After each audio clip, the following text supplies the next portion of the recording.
The hashtag is very simple. It's called Ask Kamra. So urging all our viewers to immediately go to your social media handles, send us all your questions quickly, and we'll be taking a look at all of those as the day progresses. For now, over the next 10 minutes, Pranjal, we've put together a big slide on what is it that people really are looking at, right? 5 big changes that people want this budget. So let's quickly look at number 1, which is increasing the standard deduction. This is a long-standing demand every year.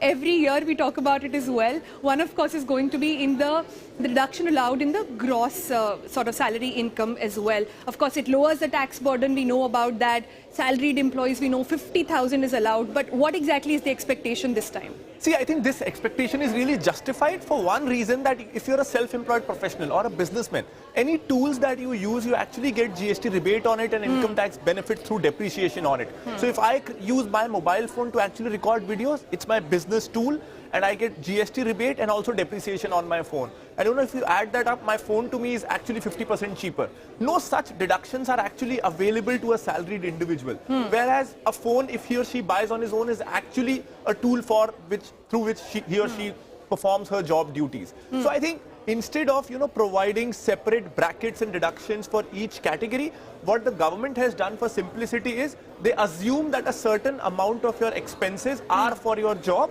and provide a flat deduction on it. Yeah. Now, if that deduction is 50,000 for an year, I think that's less, and the realistic... Keeping the current climate in mind, keeping inflation, keeping cost of living in mind as well. So this is demand number 1 that has really come up. That's right. Remember, the government has invited lots of demands from people as well. They've been wanting to understand and inviting comments from people. Some 8,000 of them were actually that poured in, and we've sort of culled out the top 5 for you from that 8,000. So that's really looking at a larger picture there. Increase in 80C, 80D. Again, something that we've been talking about for a very long time.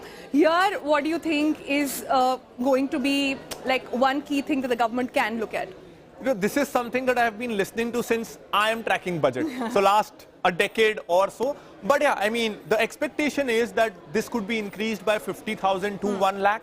So anywhere between 2 lakhs to 2.5 lakhs is the revised. Yeah, currently 1.5 really. The expectation is it will go up to about 2.5 lakhs. So that's really what we are trying to look at. Again, a long-standing demand in that sector. Another key thing when it comes apart from 80C, 80D is also pension. Oh, absolutely.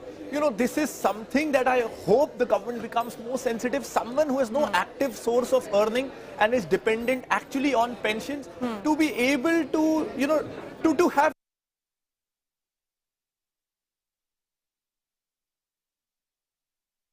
this needs to go away. Really. This needs to go away. We have barely minutes to understand whether or not it will happen. And then comes the all-important bit that everybody is talking about. Make the new tax regime more attractive. Now, this bit has been talked about so much, as we know our viewers as well. Just to recap there for you, the new tax regime actually came into being in 2020, but there have been very few takers for it. And we are going to take you through why that's happening, because it's a very interesting statistic. Let's go to the next slide here to understand that. So on paper, an individual earning about, say for example, 15 lakh per annum, in the old tax regime, the tax liability would have come down from this 15 to about 2 lakh 73. Now, if you take the new tax regime in mind, it actually comes down to 1 lakh 84,600. Now, no-brainer here, you would say, ये तो कम हो रहा है, right? Like, why are there still no takers? There comes the tricky point, because here the catch is that there are a lot of exemptions under the old tax regime that you don't get in the new tax regime. For example, optically, before we move on, yeah, I think it's important for people to remember these two figures, how this regime optically looks great. And I remember the feeling in 2020 when this was launched, that wow, such a good tax regime. And when the details came in is when you realize that, the villain is in the details actually. The devil is in the details. The devil is in the details, and the details are right here. As you know, in the old tax regime, between 0 to 2 point, there is no tax. 2.5 to 5 lakh, it will come to about 12,500. An aggregate of all of this, you will end up paying this much. But there are deductions, and lots of them really. Reimbursements, children education and hostel allowance, standard deductions, professional tax. And also, there are deductions under 80C, 80D, 80E that we are talking about, which again the demand is to actually increase that further. that brings down the total to about 1,41,000. Keep that number in mind as we move to the next one now, guys. Okay, now under the new tax regime, it's pretty simple. You know the cuts there, they're slightly different here, and you see how that progresses. It comes down to 1,84,600. Now, what does this mean? Pranjal, you want to explain? 1,84,000 over here versus how it's coming to 1,41,000 plus over here. Right. Also, you know, one important thing is that we are talking here on a salary of 15 lakhs. So it's not that the difference is only theoretical and no one would actually be able to reduce their tax liability. So if you have a CTC take home or something around 15 lakhs, you can actually take use of these deductions. So these are practical deductions that someone can actually benefit from. So if you are earning 15 lakhs, roughly 10% of it you can actually save. So this is practical. NPS you can actually do, and health insurance you can. So this is out of your total salary, only 15% you're required to actually save, and you will end up with this. So this is pretty practical. This is not theoretical, which is why we have found that there are hardly any takers for the new regime and people prefer the older tax regime. And that is why the demand is that if you want the new tax regime to get more attractive, essentially people who do not seek rebates, people who are not applying in for a lot of them, it's essentially for them, it makes sense. But if there are to be more takers, it will be interesting to see what FM says on this front, right? Absolutely. It's been, yeah. So let's move to the next one now, and which is increased basic exemption limit. Again, every year we talk about this. Will she do it? Will she not do it? What's your hunch? And this hasn't been done since a long time. Yeah. So I hope this is done. I'm not expecting it to directly double. Yeah. I'm not expecting that. But 3.54 should happen. Should happen, or hopefully will happen. We'll know in a couple of minutes. The other big, and this is an interesting one, and I want our viewers to sort of focus on that, right? Income tax exemption for startups. Now, this entire ecosystem has been in the talks for so long. Essentially, just to take you through some couple of pointers here. Now, tax exemption is available at the moment under 81AC to organizations that have earned the recognition of a startup. Meaning, startups can claim a tax holiday up to 3 consecutive years within the 10 years of their establishment. But that means they also have to be registered with the government. How many of them are registered?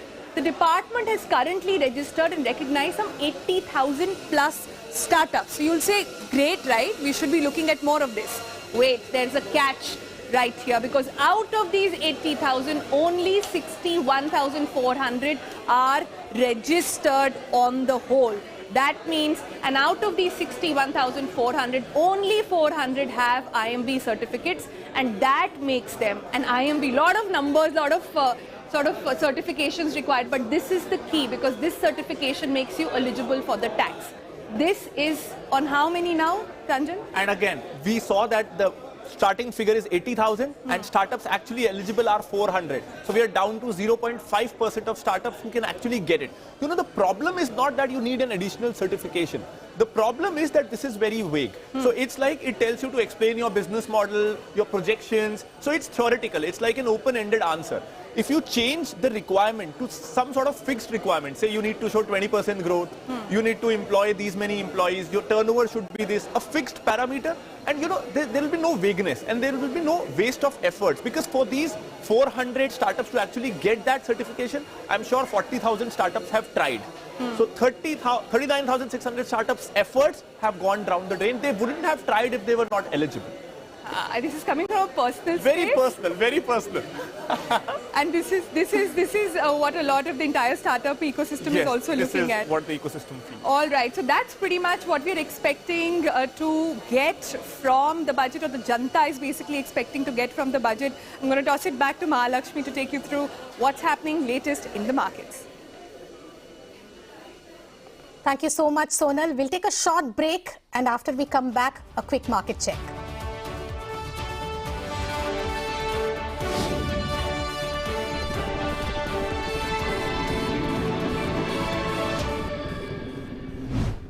Talking about the most discussed topic as far as the budget expectations are concerned, which is the capital gains tax rationalization. Now, you've been in the business, Lakshmi, for a long time, and we know that